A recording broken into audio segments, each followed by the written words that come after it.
The deflection theta is related to the electric current I in a galvanometer by the relation। तो भाई ये तो पक्की MCQs है पेपर वाली और बहुत आसान है। Current is directly proportional to theta. फिर कह रहे हैं a moving coil galvanometer carries a current I and the magnetic field B is radial। The coil has capital N number of turns and an effective area A। The torque acting on the coil of moving coil galvanometer is given by। Option A में है NAIP, NA square AIP, NA square I square B, NAIP square. तो of course correct answer option A है। इसको हम नाइब करके भी याद रख सकते हैं, ठीक है, नीपा कर लें आप थोड़ा सा, ठीक है, या नैप करके फिर नैपी हो सकता है और ये नीपा भी हो सकता है, ठीक है। नीपा चुरंगी अलग है नीपा करके, ठीक है। तो ये बहुत इम्पॉर्टेंट है। हाँ बीना, बीना सबसे आसान तो बीना होता है, बीना बाजी, ठीक है, बीना। What is the shape of magnet in a moving coil galvanometer to make the radial field? Concave cylinder magnet, convex cylinder magnet, plain cylinder magnet। तो करेक्ट आंसर है कॉनकेव सिलेंडर मैग्नेट यानी ऑप्शन ए। इसके बाद phosphor bronze wire is used in the suspension because it has a option A small couple per unit twist, a large couple per unit twist, high sensitivity low conductivity. तो इसका answer है a small couple per unit twist. फिर है a current carrying rectangle coil placed in a uniform magnetic field in which orientation will coil rotate. Option A the magnetic field is perpendicular to the plane in any orientation। option B the magnetic field is parallel to the plane of coil।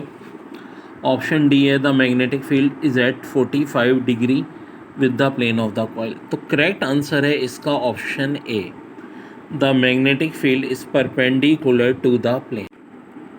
the reason the coil is wound over the metallic frame in a moving coil galvanometer is option A the moving frame help in oscillation. Option be the magnetic frame help in making steady deflection without any oscillation.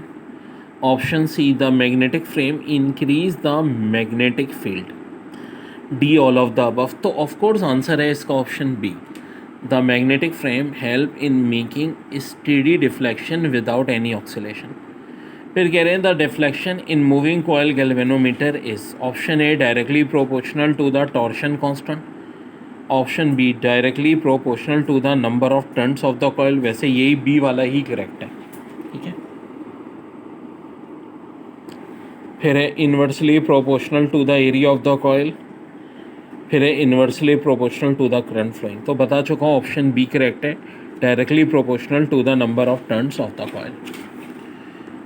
Okay जी, the moving the pole pieces of the magnet used in a pivoted coil galvanometer are. Option A plane surface of bar magnet, नहीं जनाब। Cylindrical surface of a horseshoe magnet, हाँ जनाब, यही correct answer है। फिर है plane surface of horseshoe magnet, cylindrical surface of horseshoe magnet. तो correct answer है cylindrical surface of horseshoe. Paper में MCQs आई थी the sensitivity of moving coil galvanometer can be increase by decreasing. Option A है the couple per unit twist of the suspension. जी हाँ, अगर आपको सेंसिटिविटी गिरानी है मूविंग कॉइल गैल्वेनोमीटर की,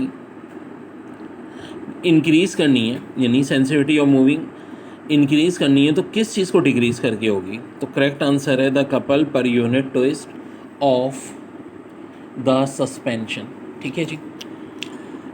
वैसे बाकी ऑप्शन भी देख लें, एक था number of turns in the coil, नहीं जी।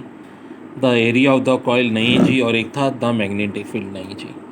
फिर कह रहे हैं in a plastic galvanometer the frame on which the coil is wound is non metallic, it is option A to increase the production of eddy current, नहीं ऐसा तो कुछ नहीं है, to avoid the production of eddy current, जी हाँ यही है इसका आंसर। एक ऑप्शन था to avoid the production of induce EMF, नहीं जी, to increase the production of induce EMF ना